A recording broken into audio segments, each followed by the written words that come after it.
Have you read The Artist's Way by Julia Cameron yet? I'll post a photo of the book or a link to it in the show notes. But over the years throughout my personal creative journey, I've heard of this book time and time again. I feel like I read bits and pieces of it, but it wasn't until recently when I heard this recommendation again. And given that this year came into 2022 without a theme in mind, that I decided, hey, if this is a time to figure out and unblock my creativity, why not try it? So I picked it up and I've started to go through it. And I'm only in week 1 so far, but it's already started to be a game changer. If you want to learn more about the book or want a refresher on what it talks about, join me in today's episode.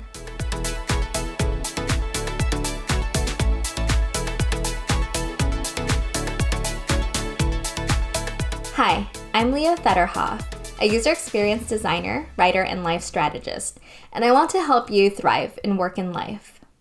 So what do I mean by thriving in work and life? And every time I say that, I feel like it's all part of the journey. It's the podcasts I do, the YouTube channel, right? Your journey, like as you're going through this right now, you're probably seeing a lot of these pieces as you look back on your recent past, like those pivotal moments where you decided to take a risk or make a leap that got you from your past situations to where you are now. And all I'm saying is the more you intentional and the more self-aware you are of your journey, the easier it is for you to put yourself in that driver's seat and make more intentional risks, become more aware of where you want to ultimately see your life going. What do you want to be surrounded with? What kind of situations do you want to attract? People, relationships that you want, right? Like all of that can be cultivated. And it starts with you. So part of that though is I truly believe in the values of curiosity.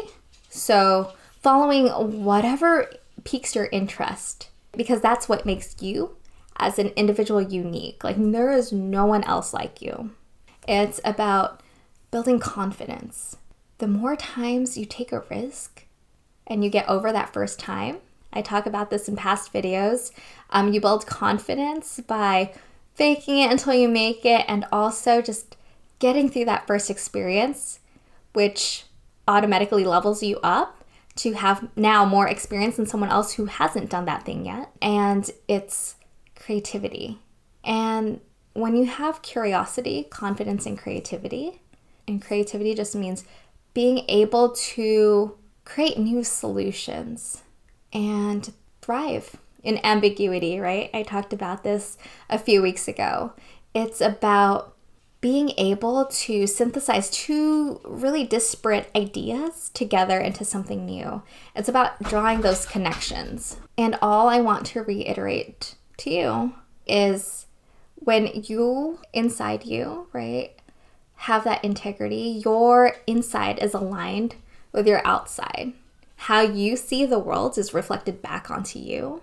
That's how you're going to thrive in work and life. That's how you're going to really understand and value your own unique gifts into the world and be that whatever it is in the world. First, what excites you? What do you want to bring forth into the world? How do you want to serve? When you find those passions and you go deeper with them, there's no stopping you.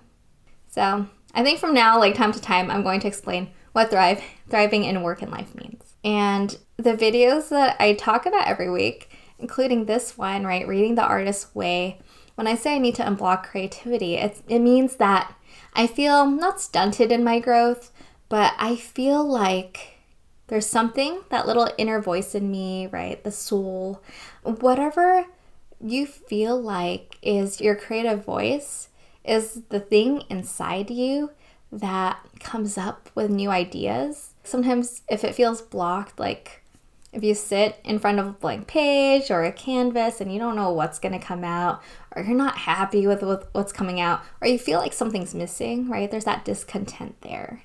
And that's all I mean about having your creativity blocked.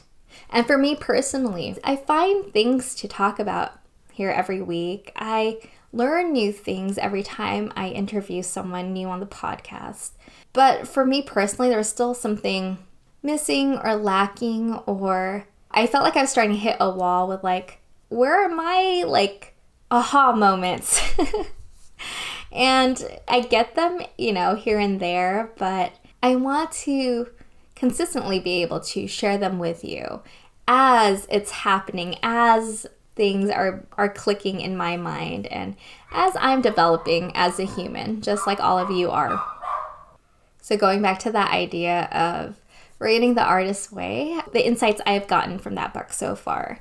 And it's only week 1. So it's just, talking about, especially if you felt blocked for a really long time, if you feel like you can only create under certain conditions, like when inspiration strikes, or after a couple glasses of whiskey or something. Like, how do you make creativity more consistent? Because it really is. It can be that consistent. And I didn't see it for myself either. But 2 of the practices Julia Cameron introduces in the book are morning pages and artist date. So I talked a little bit about artist date in last week's episode on designing mini missions for your me time. And today I wanted to talk more about morning pages, especially with my focus of going deeper with my writing this year and finding opportunities to write more. Morning pages are for any creative, not just people who are aspiring to write. First thing you do when you wake up every morning is grab a book or your laptop. I just type on my laptop. 3 pages worth of anything, free writing. And I will tell you, I struggled with this the first day. I was already at like half a page and I was like, I have to write 2.5 more pages. Like, what am I gonna write about? And you literally could write that. If you have nothing else to write, in the book, she says, just write, I don't know what to write. All I can think about is writing. And then later in the day, I'm going to do this and then this, right? It becomes a laundry list and a journal of things. And maybe that's how the first day or the first few days will go. What I found myself doing after getting more into the rhythm of it is just the words flowing out and ideas and things I didn't think impacted me so much, a day or 2 ago are starting to bubble up and arise.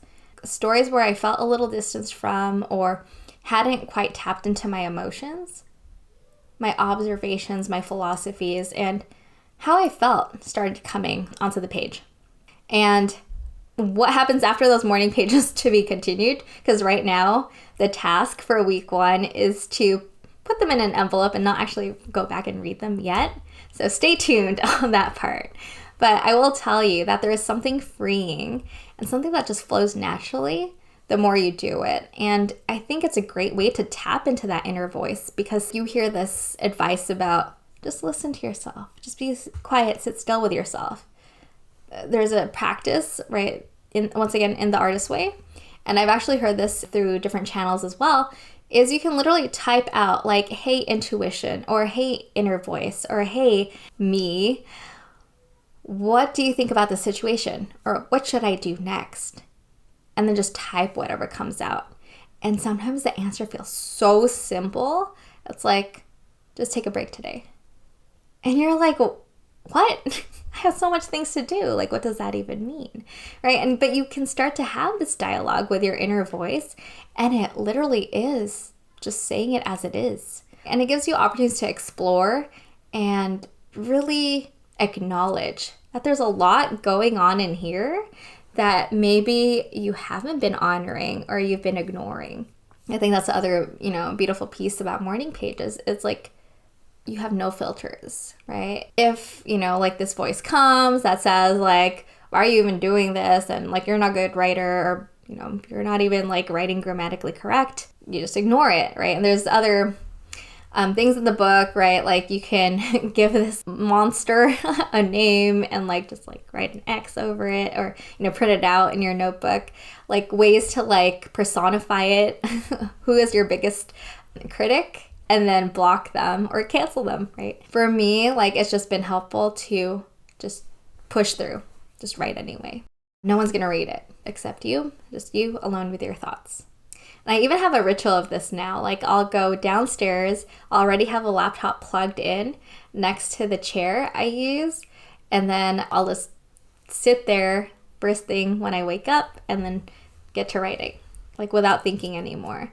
And I wake up like half an hour earlier to get this done and not like mess up the rest of the day. But yeah, so I'll let you know how it goes and like what happens after these morning pages.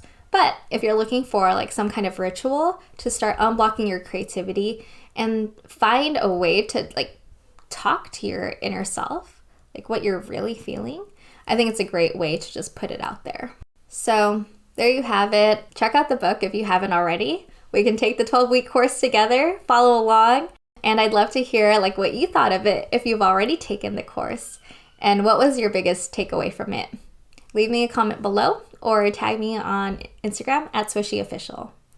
And also, if you feel called to finding more ways to unlock your creativity with a small, tight-knit, like-minded community of women of color, check out Swishie.com, and I have a list of events where each month, second Saturday of the month for an hour, I'm hosting a creative hour and mimosa session.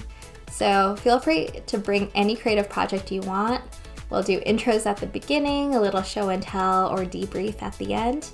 And I'll provide a prompt if you don't have a creative project. But yeah, it's supposed to be like as casual as possible. You can feel free to wear your pajamas if you want. Obviously, I'm talking to the folks who are waking up at 10 a.m. Pacific time, but you can join from anywhere. Yeah, so there you have it.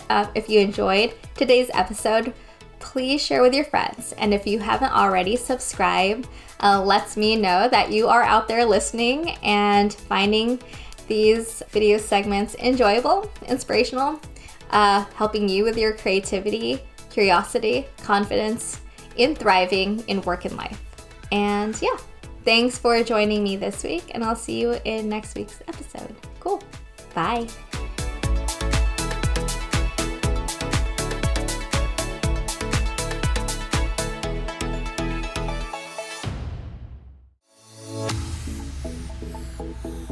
If you enjoyed this, subscribe and share with friends.